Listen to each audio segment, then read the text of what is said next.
Hi, I'm Yasmeen Owusu, and this is my producer, Charlie Kesenek. But I'm your husband. You're using all my stuff right now. What are you talking about? So anyway, I've been looking for a one-stop shop podcast for wellness, amateur sociology, psychology, pop culture, and whatever else sparks my interest. So I created one. We are limited to no lanes. We hit the gas and get into it. This is Peaked. Press play.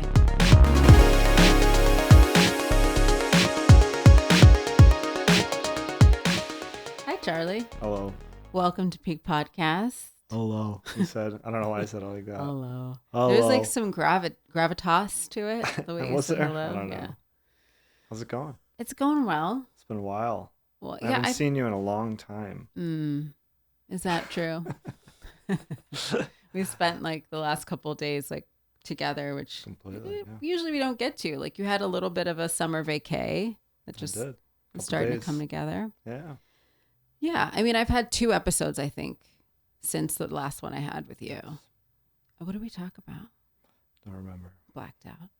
Anyway. I wasn't there. You weren't there at the time. You were dead at the time. I was dead at the time. Well, you look great. Thank you. You got some new duds.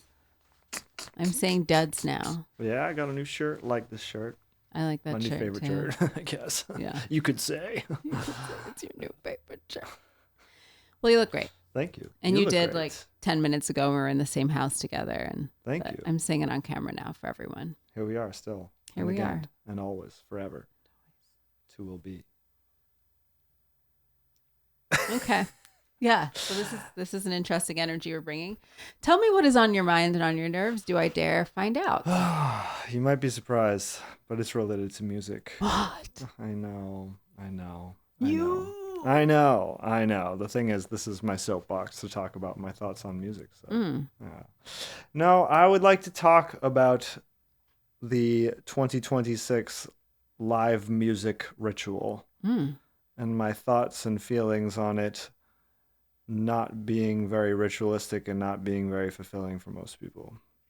I think there's something wrong with the way we're doing live music. I think the getting your ticket online and going to the venue and being just kind of prodded and ushered in and then herded out as quickly as possible when it's over. And there's like, I have this problem with like live sound. Like, I don't know what it is, but it's like you go to like 100 different venues and like there's 100 different drum sets, you know, and they all the drums sound the same and all. How?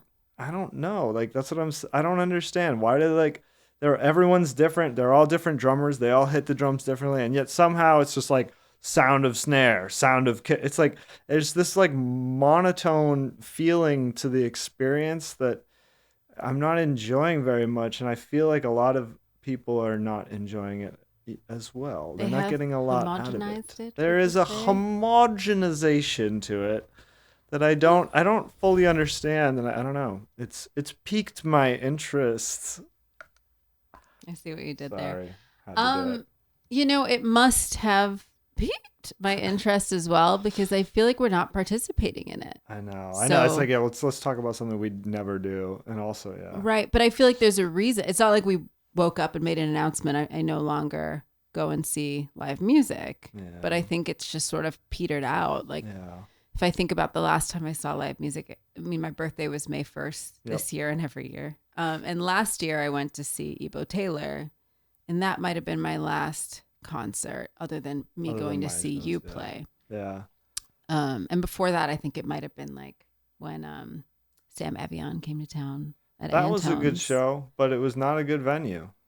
It culminated in him yelling at people in VIP, so I don't think he thought so either. He kicked VIP out. That was the most epic. That's part of what made it such a good show was that he was like, I'm not doing this shit, you know, like, you guys suck. You're just talking through my show. You talk through my wife's show, right? Who for a opened little for him context, like we were at Antone's, which is like, you know, it's a venue downtown, and it's a Live Nation venue. It's a Live Nation venue. It bears saying, and you know, it has its reputation. It's been around for a long time, but it's definitely falling into that Live Nation, you know, $40 extra for, you know, fees of God knows what the fees are going towards, and you buy your like $12 Bud Light or whatever the fuck it is. It has that vibe, right? So we go in there and we're excited to see Sam Evian. We haven't seen him since we lived in New York City. This is like an indie musician from New York, or at least that's where he's based.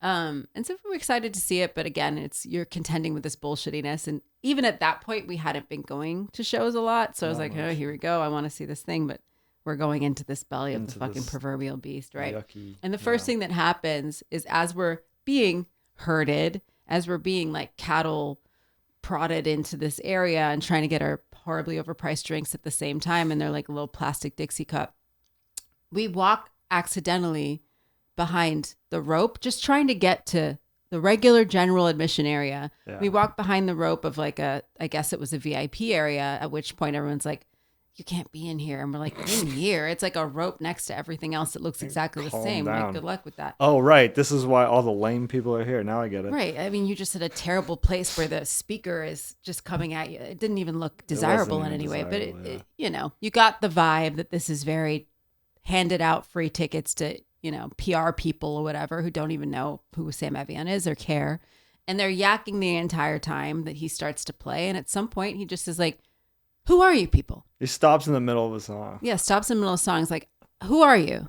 Like, because, VIP at his show, you would think these are people he wants there. But he's just kind of at one point, it's like, I don't know who gave you free tickets from your, corporate event or whatever the fuck. And he was like, I don't want you here. Get the fuck out of here. You're talking my entire show. You're ruining the show for everyone. He kicked them out and they left.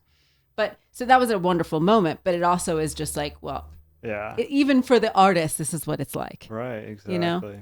Yeah. Something's got to change. Well, next week we'll be on, or next time I'm on the pod, I'll be on my mind and I'll tell you all the great ways I'm going to fix live music.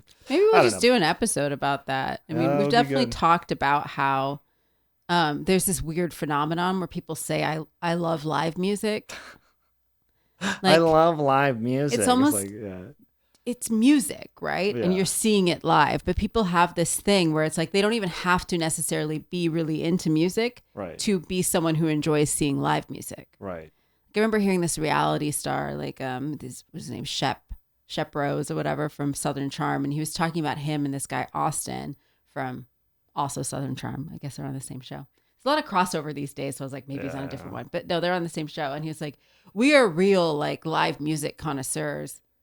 What does that mean? It's not a thing to be a connoisseur of. So, like, you somewhere between seeing Taylor Swift or, a bluegrass band that's been around since, like, 1940. Like, it's not a type of music, right? You're a connoisseur. What do you, know the specs of the PA system at each club? You're a sound engineer, are you? Like, I don't know what the fuck you're talking about. Like, nothing. Anyway. But I think there are a lot of people, there are people that I know that I'm friendly with. They're like, I just love live music. And I'm like, that's weird. They don't just say I like music. I do feel like, it's a commodity issue again. And so they collect ticket stubs to the Sphere and Red Rocks. I've been here. I saw Trey here. It's just all this shit that it's just it's not really about the music. It's about collecting an experience and repeating an experience that is not really it's not a thing. I don't know. It's ugh.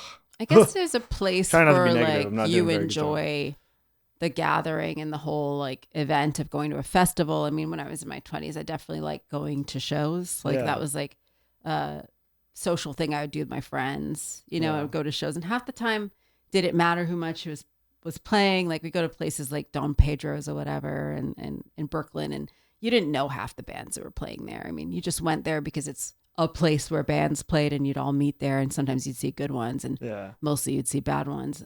But it was kind of a social event, and I guess there was a bit of a separation for it being your favorite bands. Yeah, maybe we're just aged out of those venues these days, but I don't think there are many of those venues these days. A lot of people around my age saying this shit though. It's a lot of middle-aged people being like, I love seeing live music. Oh, I know. Music, Yeah. And meanwhile they're dancing around to some Fish cover band. A Fish cover band. Anyway, what's on your nerves? Nerves. What's on my mind and nerves is fireworks. Fireworks. Yeah. So I'm recording this with Charlie on Monday. I'm putting this out tomorrow. So yesterday I recorded this, and so where 4th of July falls in that. And so I have a dog, and he is not excited about fireworks like most of them aren't. I mean, it's objectively a jarring thing to hear, right? bombs going off in your neighborhood. Yeah. And it got me thinking like, okay, so I obviously am biased and I'm going to be that, 40-something-year-old woman who's like the leaf blowers and the fireworks and like, why do we need them? I get it. I understand the optics of it or whatever, and I accept it. And maybe I am just at that age where I'm just like, starting to kvetch about every little thing. But interestingly enough, all that lawn care stuff is very middle-aged too. It's a little bit of a derangement to me. Yeah. People's lawn care is a bit of a derangement to me. Living in this cul-de-sac and watching people, I understand maybe you don't want to have like your shit overgrown, covered in animals, but I think this like, we're edging, we're putting the leaves in the bag, the leaves are still falling off the tree. I'm getting in the weeds, but anyway, it's a whole other episode. That's another one. There's a bit of derangement to that. But so I understand that I might be just a little bit, things are on my nerves a lot at my age, and that's just how you just get older, you get grumpier and whatever. But I do think this predates that, my thing with fireworks. Yeah. They bother my dog. They bother a lot of dogs. I feel like they're a little bit unnecessary. They're not good for the environment. People are blowing off their fingers. I mean, overall, they seem a little bit stupid, a little bit for kids. And maybe I do understand kids flying off bottle rockets and stuff. But like, do full-grown adults need to be doing 4-hour-long fireworks adventures? I'm just not sure. And I remember being like, I don't know how old I was, like 10, 11 or something. And I went to Orlando with my family. And we were staying at Club Med, which I really greatly enjoyed. Like, I loved it. It's like, I don't know if you know these things. It's like a Sandals or something. And there's tennis courts. There's like a swimming pool. And like, it was great. I mean, we did these little trapeze acts with little kids. And they're just kids everywhere. And we had soft serve ice cream every day. And I was just so happy there. And Yasmeen has told me about this trip approximately 200 times. So many times. It was like a great trip. I mean, really also just like road tripping in like the US, like coming from like living places like England and then also like developing countries, right? So we're just like going through all these little areas of like, I don't know, the Northeast and then Florida, whatever, and just like stopping at places and like getting pancakes. It was just great. But anyway, we did not, me and my sister, who were like, whatever, 10 and 11, 9 and 10, something like that, did not particularly enjoy Magic Kingdom, Disney World. We more enjoyed the resort situation. My very young brother enjoyed Disney World. For us, it was long lines and then like low IQ rides. I don't know, like Mr. Toad's, whatever. It's a small word after all. These are all like, I don't know. I just think at a certain age, you're like, what are we doing here? Yeah. So we wanted to leave. And I remember my dad trying to figure out, do we stay till dusk to see these fireworks on this bridge? Gotta see the fireworks. Because everyone was getting you hyped up, My dad, I don't remember him ever being a big fireworks guy. But people start to say things to you. They start to get in your ear, They're going to my dad being like, well, if you leave now, fireworks, Magic Kingdom and the fireworks. And I just remember thinking, like, I've seen, like, my uncles would do fireworks in Tanzania sometimes in the summer. And I always had a short leash on these, whatever. A lease, what do you say? Like when you just, your attention span with it is low. It's like, I could see it. It's cool. I'm not saying that fireworks aren't cool, but after a certain point, I'm like, all right. Yeah. We did it. I get it. Like, I don't want to stand on a bridge for 25 minutes and just like watch like this shit. I don't know what that is, but our neighbor does know what that is and was off and on setting off fireworks.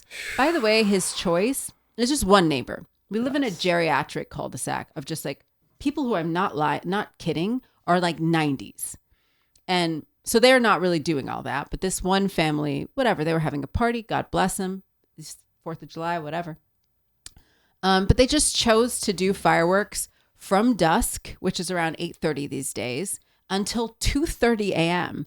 Every half hour, they started setting them off. So you had enough time between when we went to bed around 11:30 or whatever to start to get in a REM cycle before they started them again. And at some point, Charlie just had to go over there and be like, "What? Are we good? How much longer are we going to do this?" And the guy was like completely bewildered and was like, "Oh, my bad. I guess we have a few more." Had not occurred to him that this might be bothersome to anybody. This is not New Year's Eve. So there's no real reason to be waiting until the wee hours to do this. No. Do them all. I'm not going to tell people they can't do fireworks. I think it's stupid. Whatever. You don't have a dog. I get it.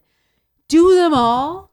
Do them all. Yeah. At 8:30. Be Please. Done with it. One go of it. don't start doing them 3 days before, seeing if they work or whatever. And then 2 days after, because you didn't run out yet, just blow your freaking stupid ass fireworks load and leave us the fuck alone. I'm like knocking my dog out with Benadryl, and 4 hours later, you're still going. It's nuts. It's ridiculous. Wild. You're a full grown adult. Like, I don't understand this shit. Like, and how destructive it is, and how many things set on fire, and how many people lose limbs, and it's bad for the environment. It's just like, could we just not? It's pretty dumb. They're definitely overrated. Fireworks are overrated. I agree. It's like, I've enjoyed them here and there. Like, I was in Sayulita and we were walking around on the side streets and I saw some fireworks. And again, it was like, every now and then. And then they were done. 10 minutes of fireworks. Cool. Tops. On a boat. Then move it along.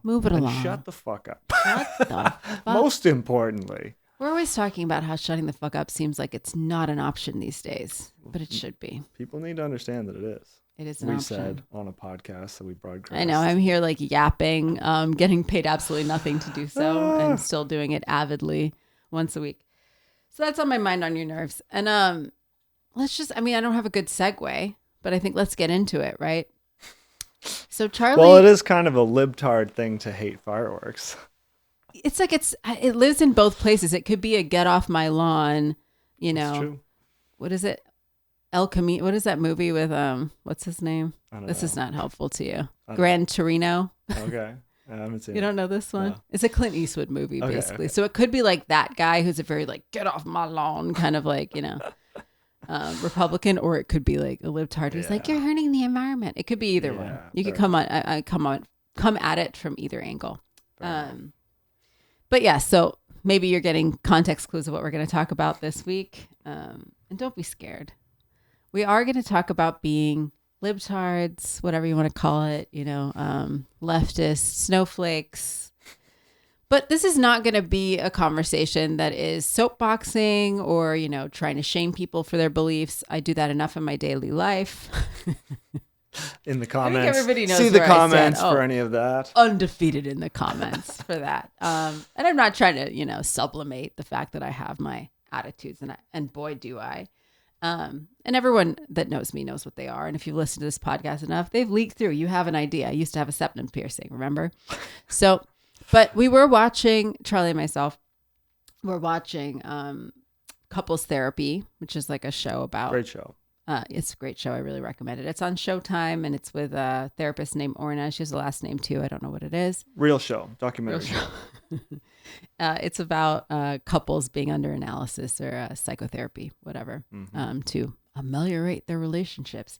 And we find it really fascinating just to see people's dynamics. I think if you listen to this podcast, I find psychology and, how people's brain works and what motivates them fascinating, whether they're on a reality show or whatever. Murdering people or being in a cult. It's all interesting to me. So we watched that, and there was a couple who were like this Jersey couple, like New Jersey couple, and she was very left-leaning and very, concerned with the ICE raids and all these kinds of certain things. And then her husband had voted for Trump multiple times, I want to say, at least twice.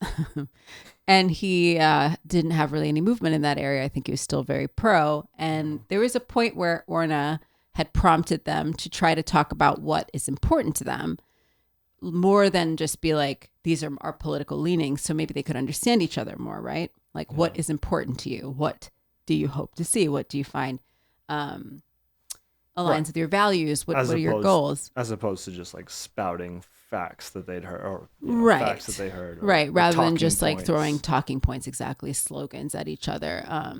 And at one point, he was kind of feeling unwilling to do that because, as he said, he was like, the thing is, she has Trump derangement syndrome. So as soon as I like start talking about stuff, she hates him. She just wants to hate him. And she has Trump derangement syndrome. And he said that a few times. And I've heard a lot of the little, I don't know, I guess phrasings or jokes that the right or, Republicans have about left or liberal people. Like I know about the Go Brandons or whatever. I hadn't heard about the derangement syndrome. I'd heard it, yeah. I liked that phrasing. And the reason that it really kind of clicked in my head that maybe I want to have a conversation like this is because I feel like Trump supporters have Trump derangement syndrome. 100%. And they think I have Trump derangement syndrome. Yeah, and there's something in the opposite way, that tickles me about that, but also makes me just really understand how we might be missing each other and why it makes it so hard to get on the not the same page, but on a page where we could even have a discussion, right? It's because we both think we're just absolutely deranged. Like he sees her panic and her worry and her distaste and dislike for this administration as her just being so utterly deranged she can't think straight. And then, I think that people's enamorment and inability, I guess maybe I shouldn't start talking about, I see people's enamorment and their steadfastness and their support of Trump to almost feel like a derangement to me, that it doesn't move with new facts.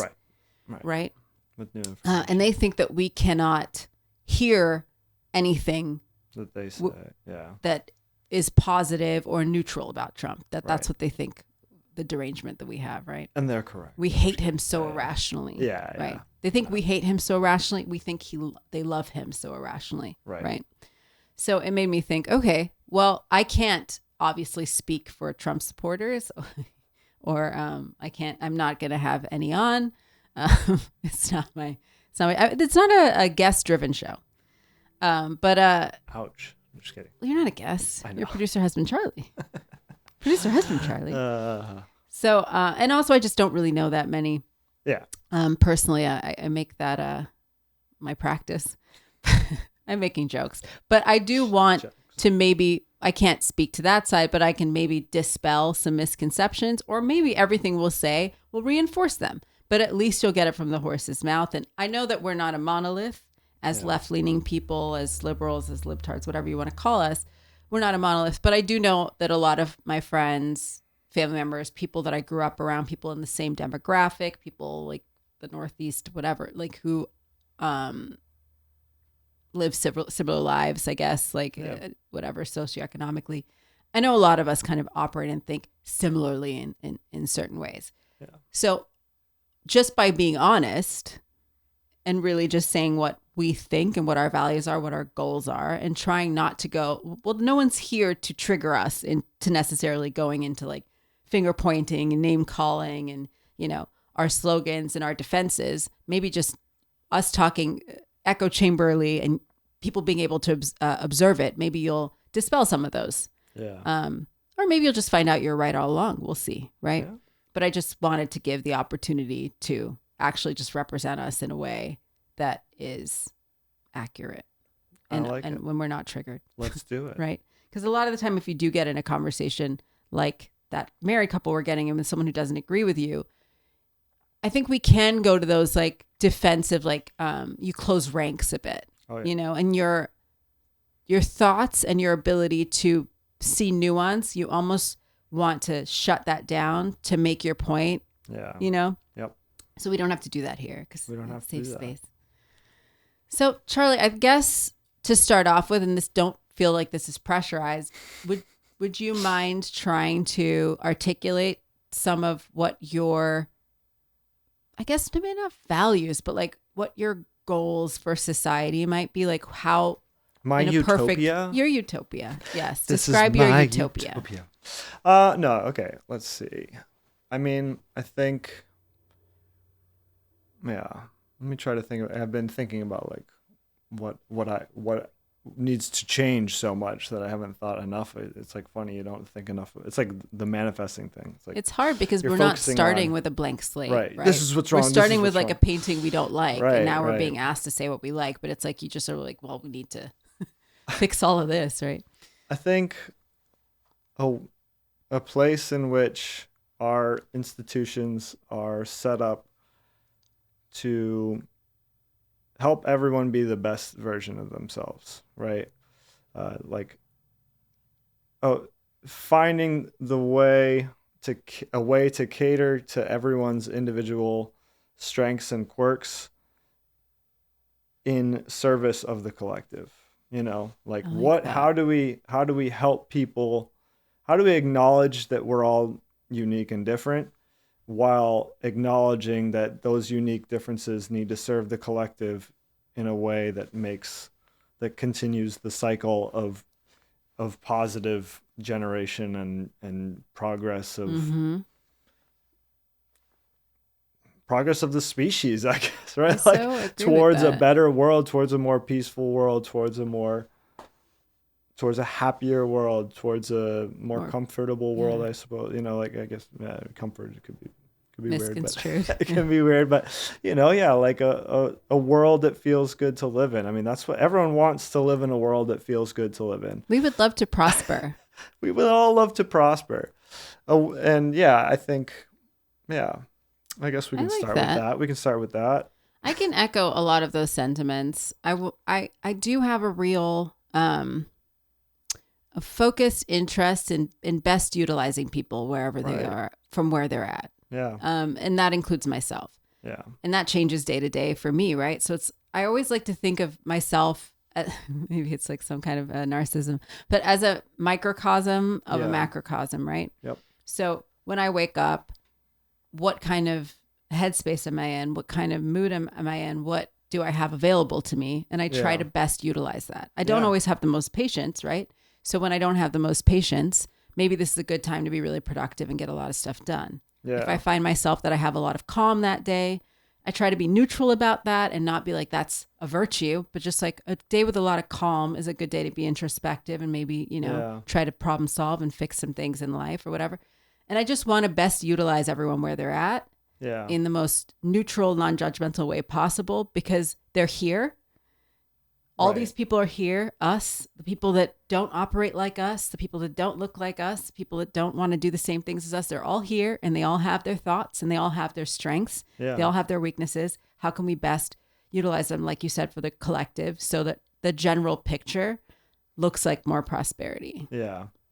Yeah, absolutely. And like, how do we, I don't know if this is something, well, I guess whatever. I'm not going to parse out politics or any other thing, because I think putting things in categories like that gets us into trouble. But I think the larger institutions of our collective need to find ways to be generating meaning, you know?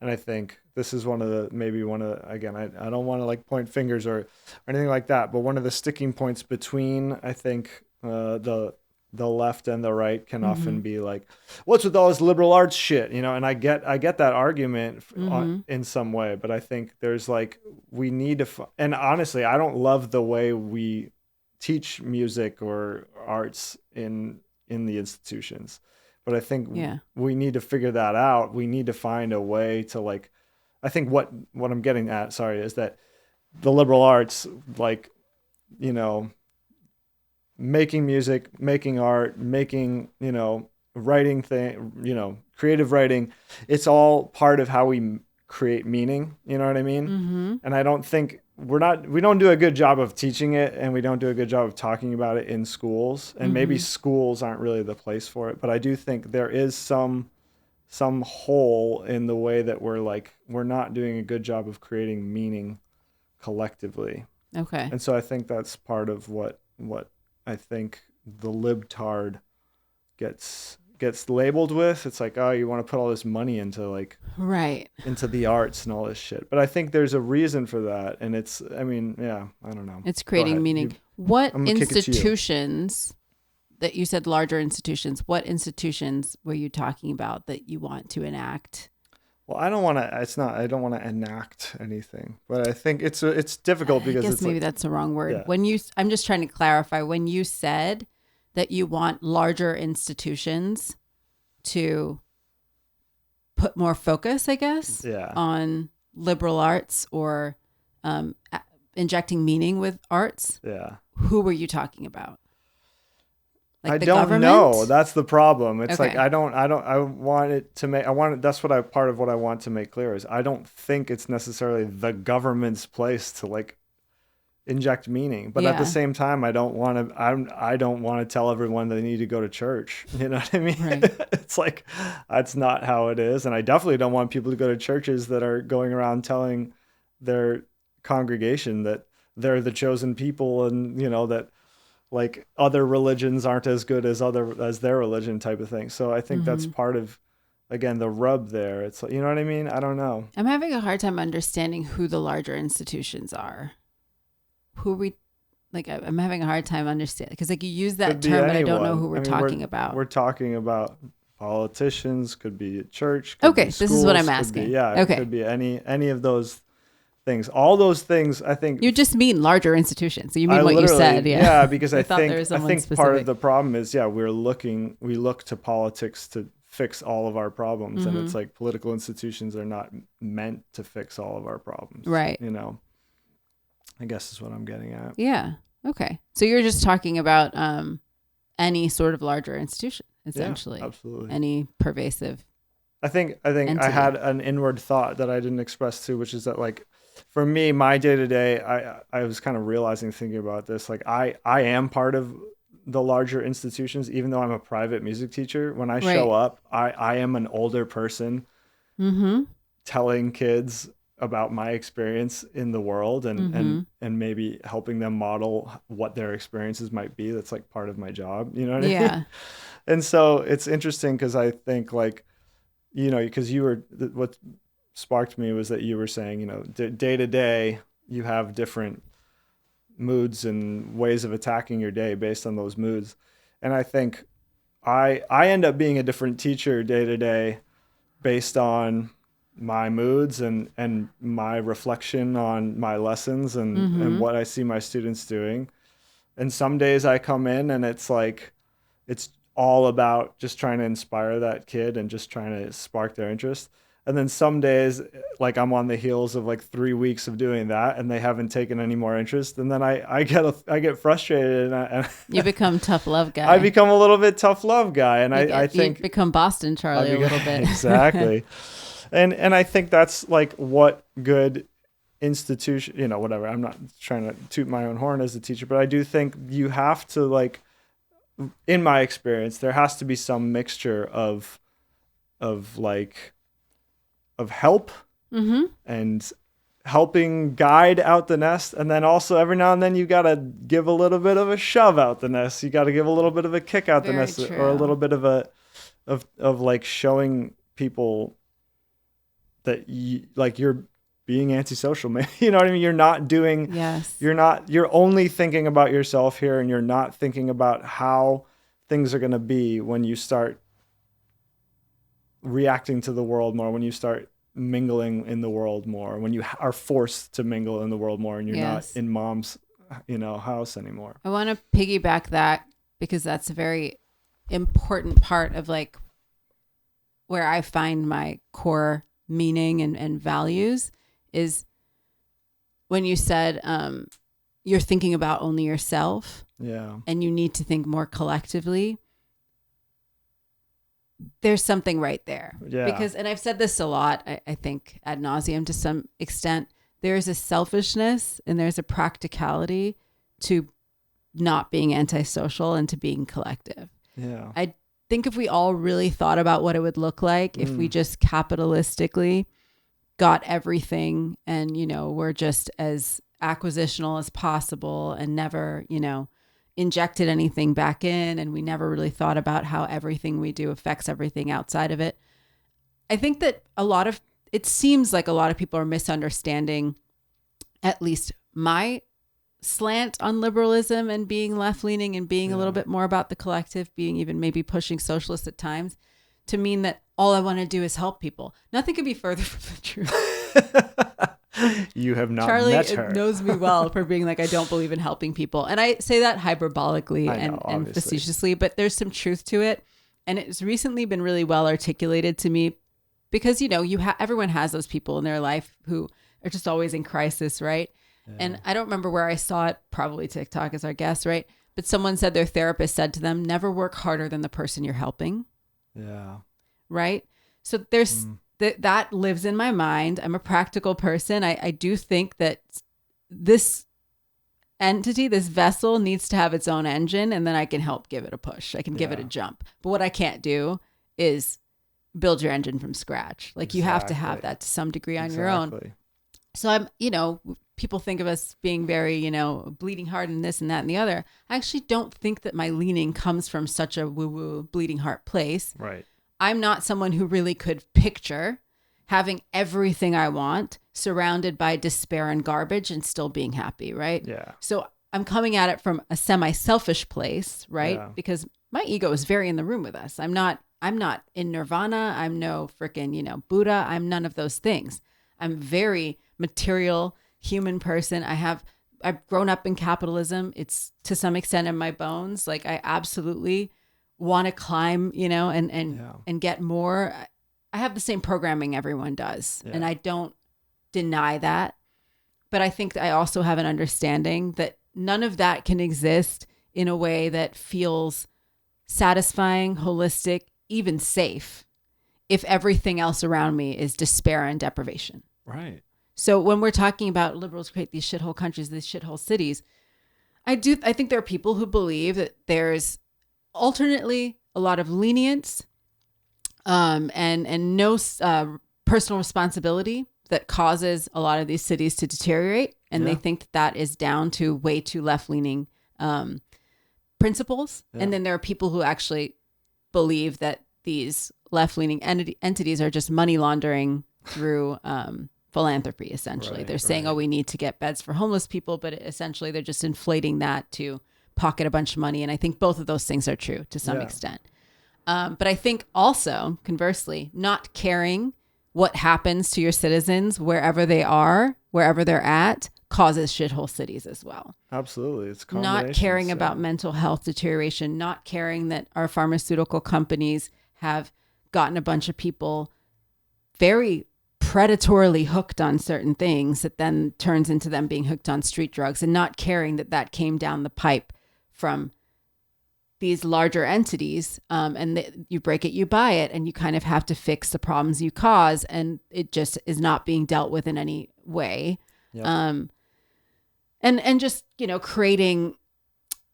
getting rid of the middle class, basically creating such a wealth disparity and leaving people without enough resources. I mean, that they can't contribute significantly to society, and they can't get to a place where they're even on their feet enough to be upwardly mobile.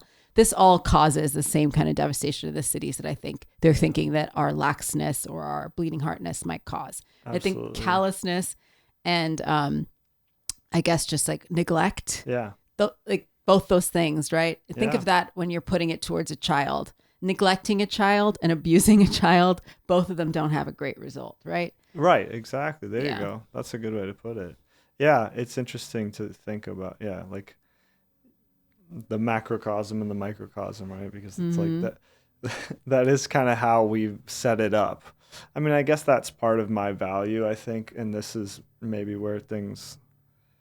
I kind of, maybe there's no way around it. I wish it wasn't such a like parent and child figure. Mm-hmm. Like, I don't think a healthy political system should be that way. I guess there's some element of it. No, I don't know though. I guess there's an element of that because no matter what we do, there's always going to be older people and younger people. So there's always this transfer of knowledge and wisdom and practicality and whatever, and so I guess that's an inherent aspect of how this thing works. You know what I mean? I think there maybe is. Kind of need alpha. We need leaders. Like we just sort of, we're not able to just completely all be on the same. It just seems like it always.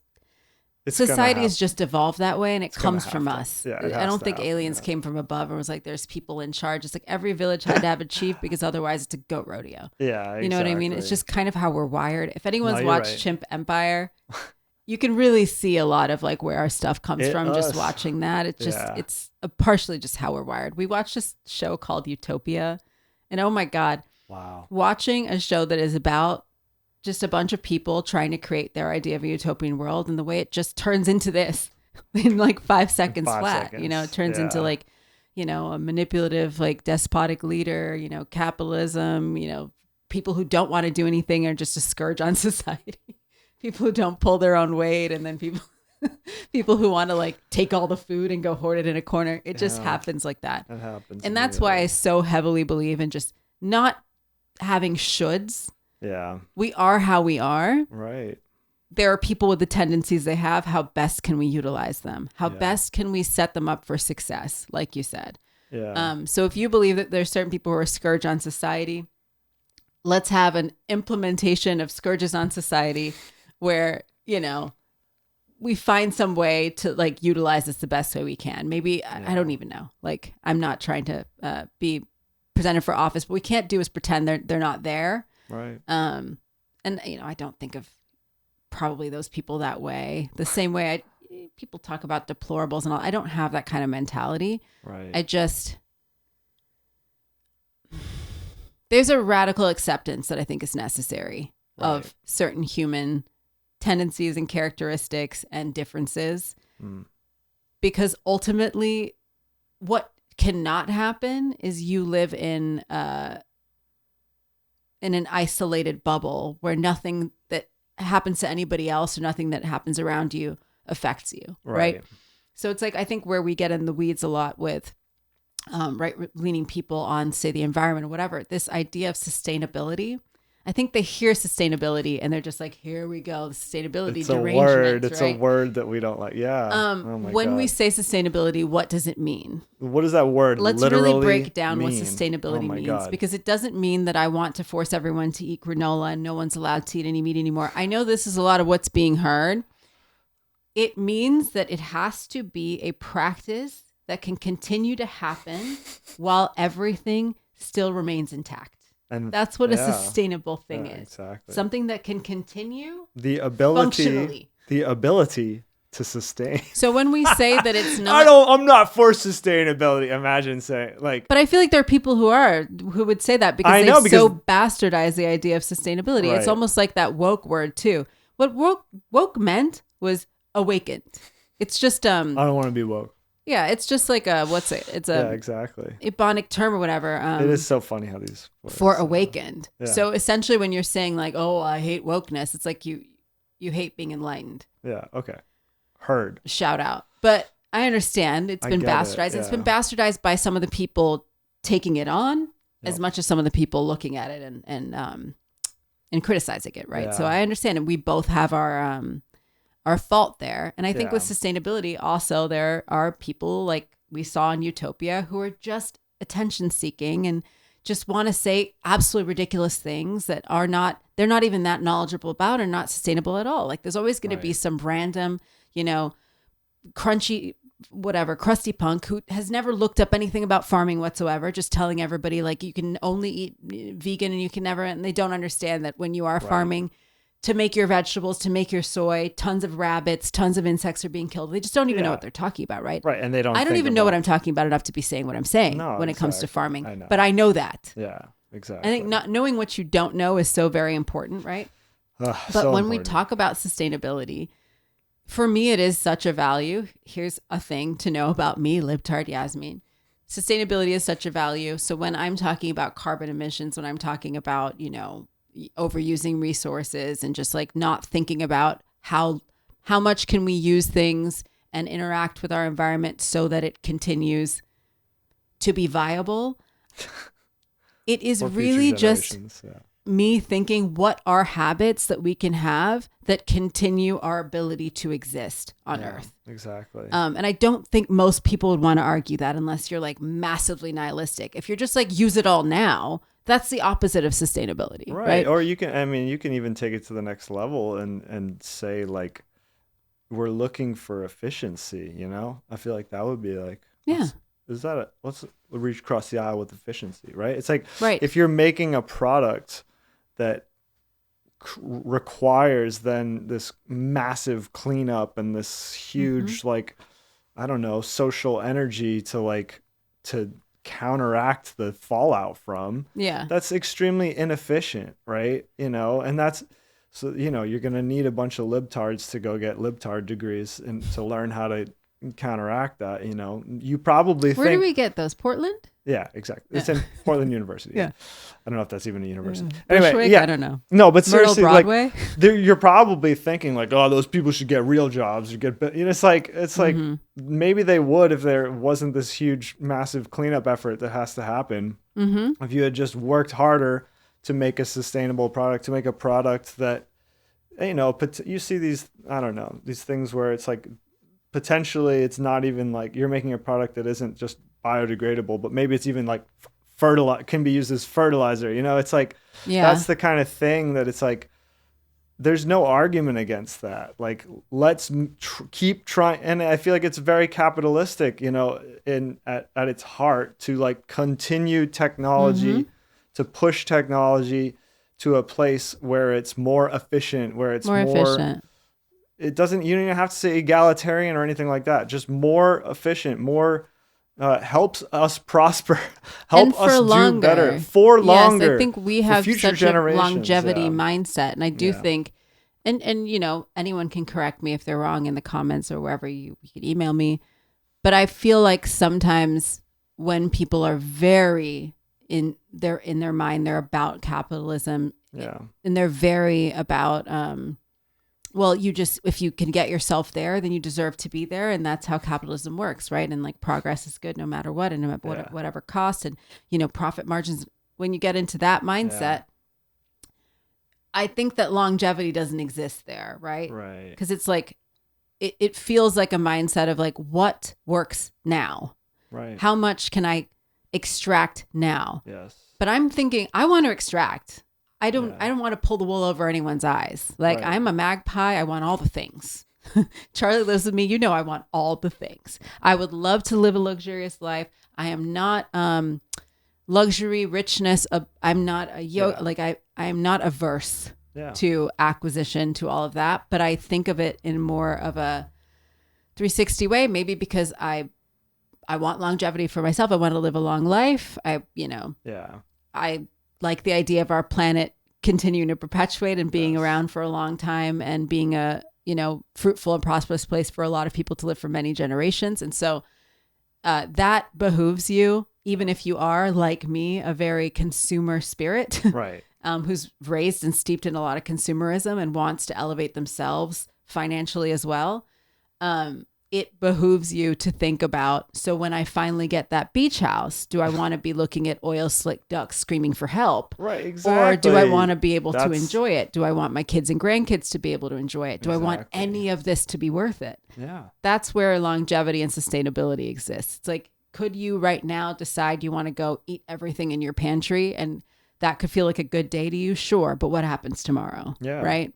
Yeah. I think there's people on the left that think luxury is only possible in a adverse relationship to sustainability, and there's people on the right who believe that liberals are always giving them shit about luxury and don't want anyone to live luxuriously.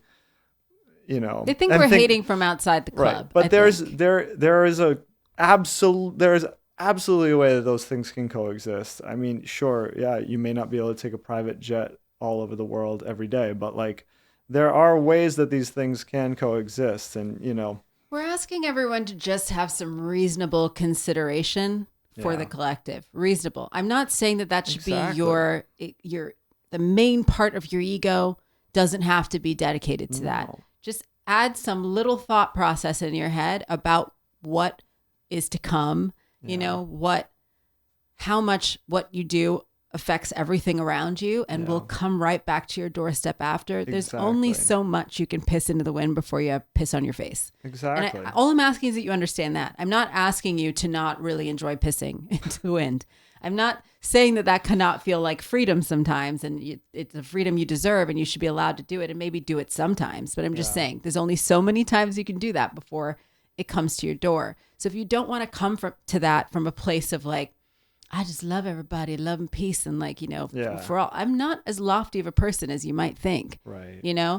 I think I come from this with a really rational pattern recognition mentality to it. Yes. I maybe like the quality of life that we live on Earth right now, day to day. I think I enjoy it. I would like to continue that. I would like everyone to continue that. I would like some reasonable expectation to even better it. Right. And I think there just becomes less and less reasonable expectation to better anything if just a few chosen people shut everyone out of that possibility, overuse, and just kind of decimate our resources. And it seems with a nihilistic abandon to the point where they will not even be able to enjoy this for long at the rate they're going. Right. You know, you enjoy your yacht, there won't be an ocean to enjoy that yacht in. You enjoy your house on the hill, it's going to erode to nothing if you continue being unsustainable. Yeah. So I don't think you can escape sustainability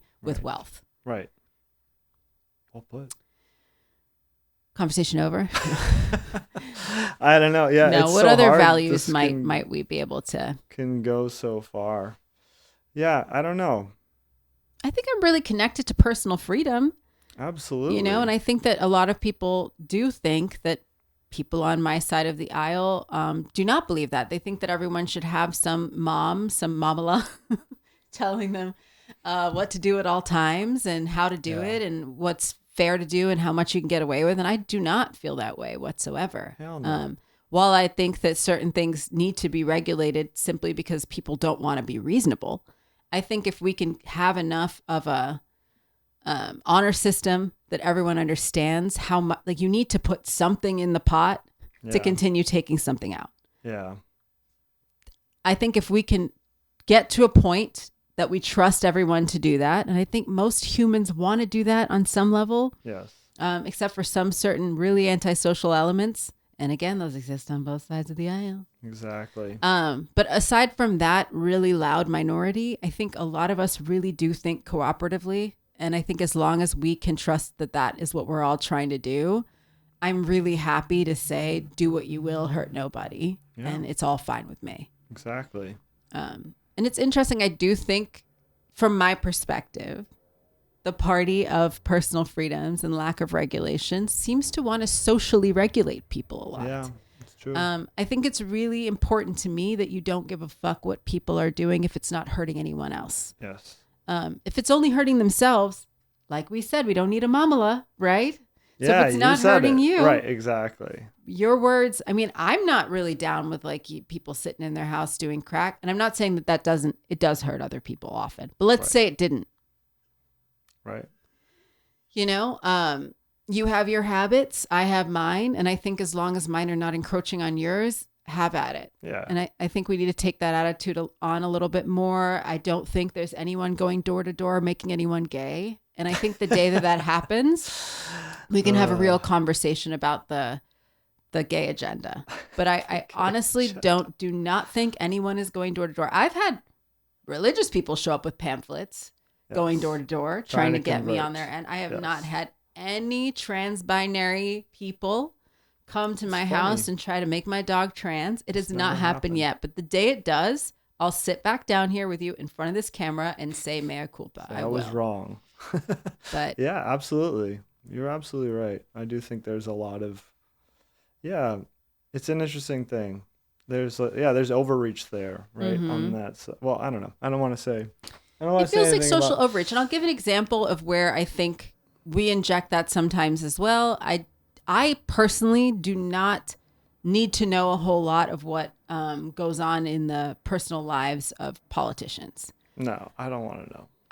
Listen, if you are doing something that doesn't involve consent, it's hurting people. If you're doing things with minors, again, this is where harm comes into it. But if you aren't faithful to, your relationship with your significant other has nothing to do with me. And I know a lot of people are going to be like, well, it speaks to your morality, this, that, the other. I don't know. I feel like people compartmentalize like a motherfucker. Yeah. I think there are people who can run a business, run a tight ship, and be really fair to people in a business that are going to go home and be awful to their family. You know what I mean? Exactly. I just think if we had all the information about everything, about everybody that was involved with everything we consume, we would have absolute paralysis of being able to do anything at all. Yeah. So if you knew everything personally about everyone who made these mics, who made these lights, we'd be sitting here in the dark, rubbing together cricket legs. I don't know what that means, but like you couldn't do anything, right? And I think to some extent, we need to know people's history in public service. Yes. We need to know how they've treated their employees, how they've treated community organizers, how they've treated, the community in general, what they've put into it. We need to know those things about these people. Yeah. I don't need to know who they dated. I don't need to know, if they used to have a boy. I don't care about that. Yeah. And I guess that's a big value of mine as well. So like, understand that I take that on us as well as liberals. I think a lot of the time we do like to be the moral police about how people conduct themselves socially. And I'm not interested in doing that to a point. I know. Now we're at the point where like people were like, you know, this is topical, but the Patriots coach, Mike Vrabel, had an affair. And people are like, oh my God, why do I know about this? And why do we know about this? I'm so irritated that I And it was like, yeah, is he going to have a job next year? How will he run a football team why? If he can't be faithful to his wife? I don't know if this is the left or the right, but why are we fucking talking about this? You know what everyone knows about football is it's very important that you're monogamous. What the fuck are we talking about? Oh, like, Jesus. Like, these are athletes. He was a player. He was a player. He played, like... He played 20 years ago. Like, you know, it's not that long ago. And I'm not saying that means I want you to marry my cousin. You know, it'll be a different situation if you're trying to hook up with a friend of mine. If it's personal, then it's personal. Running a sports team, I don't think it precludes you from doing that personally. Yeah. We're becoming, like puritanical in that way. Like, like we've even had like friends socially or whatever that have told, like, you know, there's Charlie was in the music scene or whatever. And there's this friend that we had socially who was like, oh, you know, you shouldn't listen to that guy's music because, like, he was pretty weird. On tour, he would cheat on his girlfriend. It's like, what the fuck do I care about that? I don't want to know that. This is not for me. Like, what are you talking about? Yeah, I'm still going to listen to that record. What? Like, when he was not faithful to his girlfriend that I don't know, will never know, don't care to know. I don't even really know what this musician looks like because I just listen to their music. So what? Well, I think maybe what you're speaking to here, like, you know, like, I guess like you kind of said it, but our politicians are not going to be perfect. You know, people are not perfect. So we can't expect that. I think it's like a clear indication that we have some kind of derangement syndrome. There's some derangement. Either direction, coming from either direction, you can't be scrutinizing within an inch of everyone's lives, like every little thing that they've done wrong. Just think of how you would do under that microscope. Think of how you would do under that microscope. It's bad faith argument. It's not talking about what we're talking about. It's just trying to poke holes in something that has nothing to do with the actual situation. Right. Now, of course, I get it. We want to scrutinize moral character to some degree, and I understand again where harm is involved. It's so fucking simple. Like, why are we cool with people like harming people, but we're not cool with like certain ways of harming people? It's just, it doesn't make any sense. Let's just take it really simply. Yeah.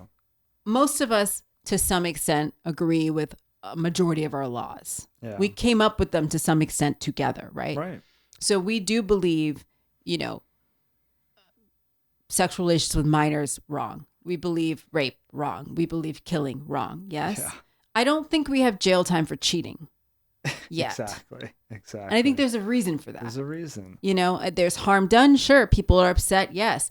But again, there's this nuance and this personal decision to be in a relationship. There's what led you to this. We don't know anything about that. We can't get involved with that. So as long as that is the case and it's not cut and dry with that kind of thing, we just got to stay out of it. That's between you and who you're in a relationship with. Right. Yeah. I mean, we're like, it's like, oh, candidate A, like somehow green lighted or turned a blind eye to like corporations dumping chemicals into the rivers and water source. But like candidate B, I mean, he had an affair. So like, we got to get rid of that guy. It's like, why are that guy follows too many Instagram models. Yeah. Like, how are these things on? Like, these are not, like, literally your job is to keep the public safe. And like, it just seems like pertinent, that's what whether there were criminal proceedings or not. It's pertinent to know what your record is with dealing with emissions or whatever, if that's an important thing to how you choose your candidates. Right. I would hope you don't choose your political candidates based on their relationships. Right. I would hope. Right. If you do, I don't know what you're trying to enact. I have no idea. Because like we got some problems, you know? Exactly. We have some social economic problems. We have safety problems. We have some crime problems. So I think if you're like, I want to really make sure that I'm electing people who are monogamous.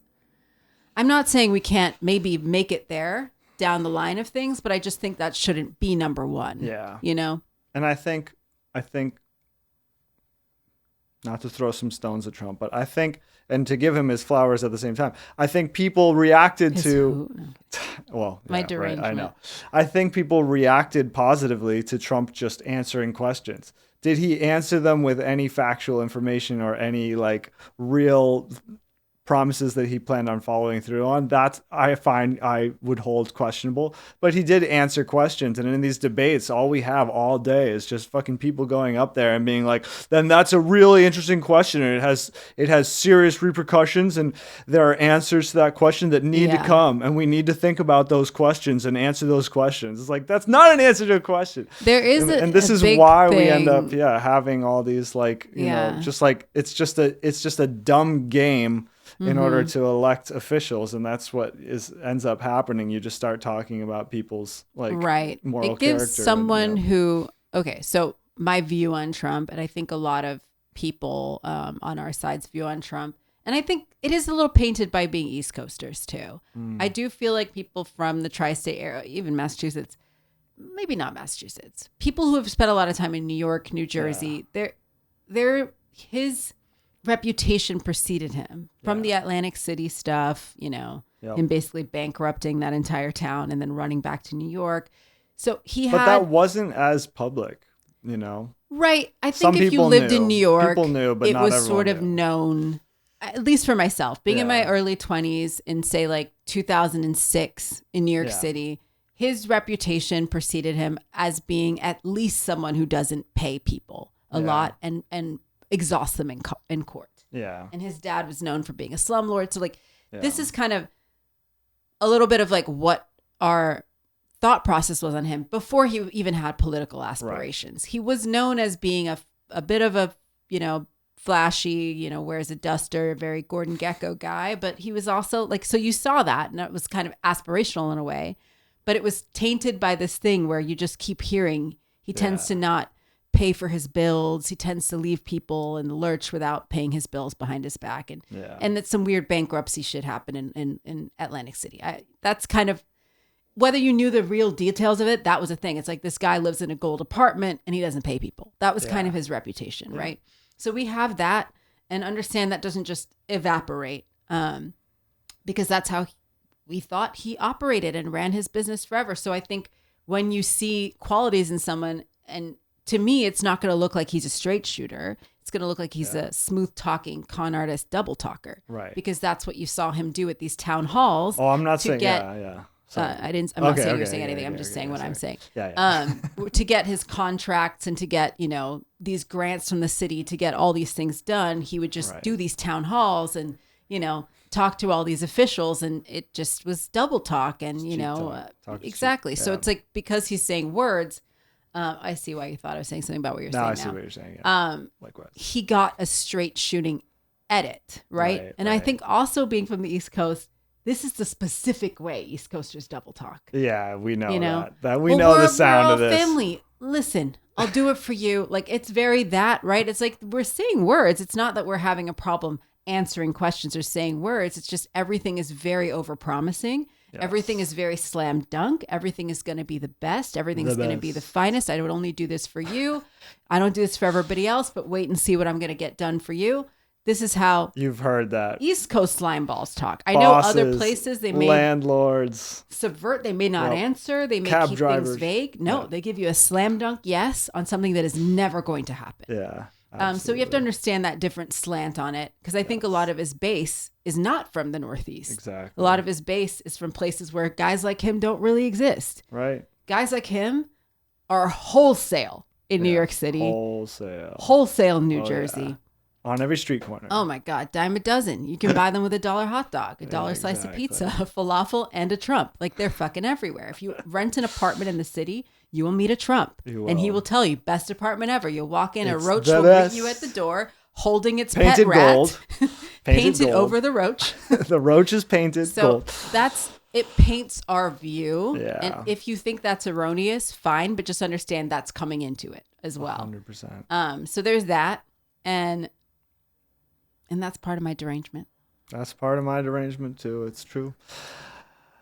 Yeah. But well, yeah. But yeah. But then, well, no, I'm not going to talk about the other derangement. I think people see him as a certain cartoon of like, Okay. It seems like he was some kind of aspirational cartoon for people. Yes. And I think a flip side of that derangement, like, so we said that's this type of straight shooter, doesn't feel straight to me, right? But another type of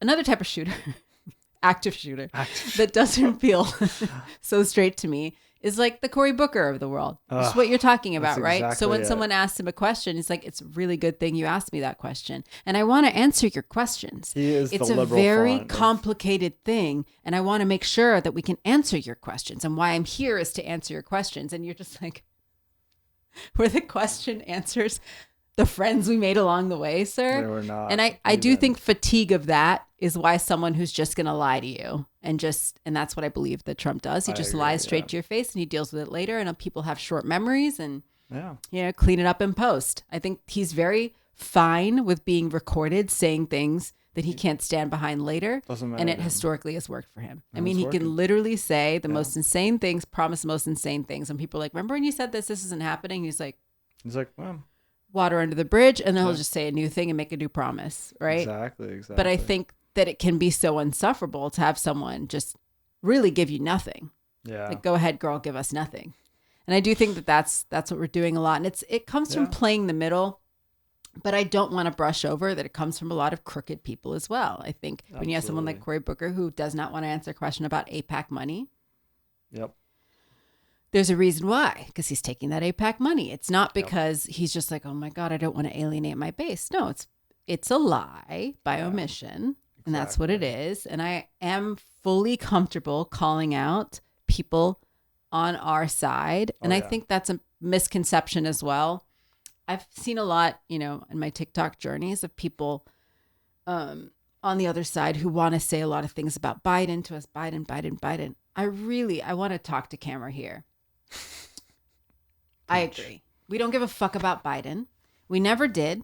And when we pretended to, it was because we needed to get the guy in that wasn't, in our mind, the worst guy ever, right? Yeah. It was some never Trumpness, for sure. For sure. I think you would be really, really surprised if you could really comprehend how unideal Biden was for us. Seriously. And continues to be for us, and how absolutely no one is still thinking about him now while you're still using him as a talking point, essentially, to be like, well, what about your guy? My what? Yeah. And I understand we have this tendency to throw our entire pussy behind these people because it feels like the stakes are so high of what might happen if the other guy gets in. Right. And so I think a lot of people were acting like they like Kamala a lot more than they do. You know, personally, I had to get behind that woman more than I ever wanted to, being that she, is very, I said, I like my freedoms, right? Very cop presence, very, incarcerating.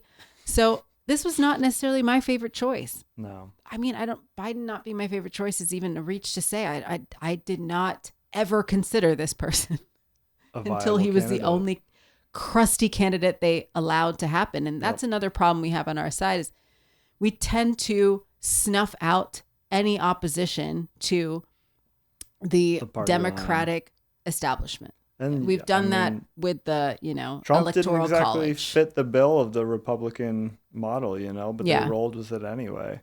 I don't know if that's a good thing or a bad thing, but they didn't create this really slam dunk guardrail against him the way that we did. We created the electoral college and made absolutely sure, based on, I don't remember, I heard this based on a candidate getting propped up that they did not want to endorse, that then went ahead and lost. And let's make sure we only have what we consider to be possible winners here on. And so they created this system where basically they can only really decide who goes forward. And they are well known for silencing, muzzling and shoving down people's campaigns. We saw that happen with Bernie Sanders. I mean, it was very obvious. Yeah. I think, it's if we're doing Republican outreach, then you should know that as far as, and there are definitely different levels of Libtard, but this Libtard feels like we haven't had a choice for who we haven't had a choice for who's going. It's just actually factual. Who is our